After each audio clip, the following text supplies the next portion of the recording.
ہے لیکن انشاءاللہ بہتر نتیجہ آئے گا. ہم دعویٰ نہیں کرتے، دعویٰ تو اللہ رسول پر بھروسہ ہے. ایک بھی نہ ملے پھر کیا ہوگا؟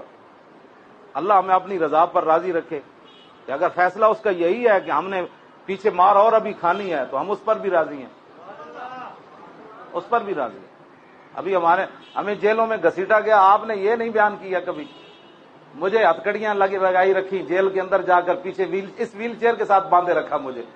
ہم نے آپ کے ساتھ کبھی رویا نہیں نا. آپ کہتے ہیں بس وہ مولوی صاحب نے ایک گالی دے دی.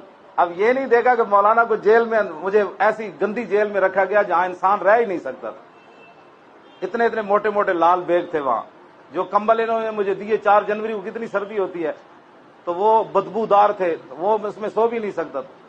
پانی دینے والا مجھے جیل میں کوئی نہیں تھا، وضو کرانے والا نہیں تھا، لیکن میں پھر بھی نہیں رویا آپ کے سامنے. یہ ایسے نہیں ہے بالکل. ہم نے بڑے بڑے ظلم برداشت کیے. مجھے گھسیٹ کر لے گئے، جس طرح یہ بوری نہیں پھینکتے، مجھے اٹھا کر ایسے پھینکا پولیس کی گاڑی میں.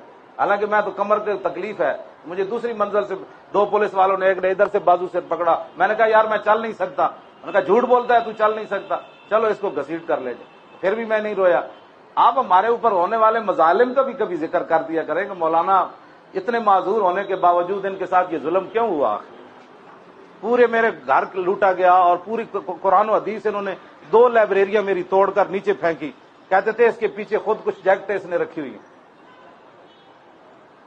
اور ہم نے دکھایا سی سی پی لاہور کو، سب کو بلا کر بھائی یہ قرآن و حدیث. میں نے کہا نہیں جی ہم کچھ نہیں کر سکتے. وہ بڑی ایجنسیوں والے لوگ تھے. میں نے کہا چلو وہ خالق مالک بھی ایک ہے، پھر انتقام ان سے